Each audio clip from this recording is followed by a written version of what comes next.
लड़कों की जिंदगी में ऐसे ऐसे दुख हैं जो आज तक कभी किसी ने नोटिस ही नहीं किए। घर में शादी होगी तो लड़कियां तैयार होकर नाच रही होंगी, लेकिन वहीं लड़के को देख लो, सिलेंडर उठा रहा होगा, टेंट वाले को लेके आ रहा होगा, हलवाई को लेके आ रहा होगा, फूफा को लेके आ रहा होगा, रेलवे स्टेशन छोड़ के आ रहा होगा।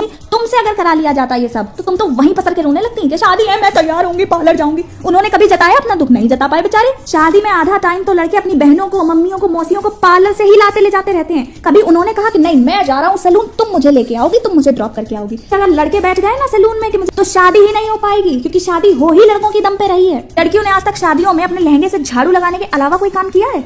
शादियों में सारे मजे तो लड़कियों के होते हैं, संगीत तो लड़कियों का, मेहंदी हल्दी का फंक्शन तो लड़कियों का, तो बेचारे लड़के सिर्फ और सिर्फ काम के लिए रह जाते हैं। क्या कभी उन्होंने जताया अपना ये दुख? क्या कभी वो बता पाए समाज को खुल के कि हमें भी शादी एंजॉय करनी है? क्या कभी उन्होंने कहा? नहीं कहा। बेचारे कभी कह ही नहीं पाते। इसलिए लड़कियों, उन्हें इमोशनल बर्डन देने की जगह उनकी इमोशनली हेल्प करो। जिस कॉल की उम्मीद तुम उससे कर रही हो वो कॉल तुम खुद कर लो। जिस आई लव यू की उम्मीद तुम उससे कर रही हो, आई लव यू खुद बोल दो। जिस इमोशनल सपोर्ट की उम्मीद तुम उससे कर रही हो वो तुम खुद भी उसे दे लो।